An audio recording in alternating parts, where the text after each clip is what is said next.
The reason I did this study on on the history of oil price crashes was that a year ago there was a lot of misinformation and misinterpretation of what was happening in the market. So I compared the crises, the crashes that I've lived through, and they're all quite different.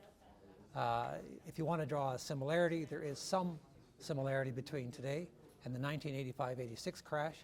The latter lasted for maybe 15 years, probably went into the 97-98 crash. The message I have for this today is that this is not as bad as previous crashes. It's not as fast, it's not as deep, and it has the potential to come out much faster. Why? Because first of all, spare capacity is only about 2.3 million barrels a day today versus 10 or 11 million barrels a day in 1986. There are other factors. Today, working against that, we have the easy money that's feeding the shale oil industry. And shale oil is a very different factor today than it was back then. We have what economists like to call an elasticity of supply.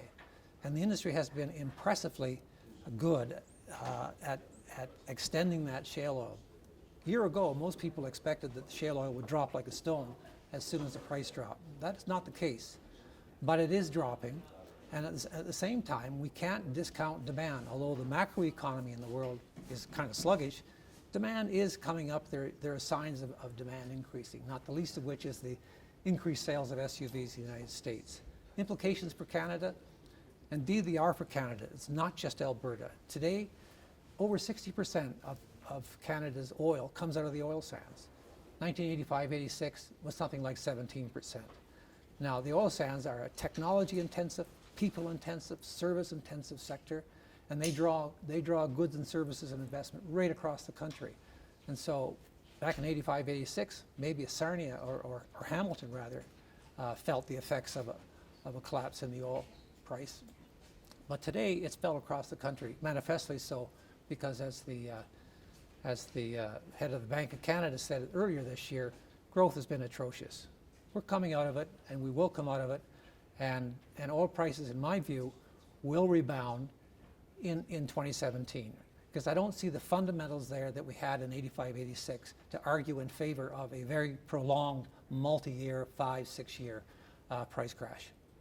The fundamental message is that no two oil price crashes are the same. All price crashes have a demand side element and a supply side element. This one is a supply crash like 85-86. But there are fundamental differences that, in my view, argue in favor of a fairly short-lived price crash. I am Robert Skinner, and this is the School of Public Policy at the University of Calgary.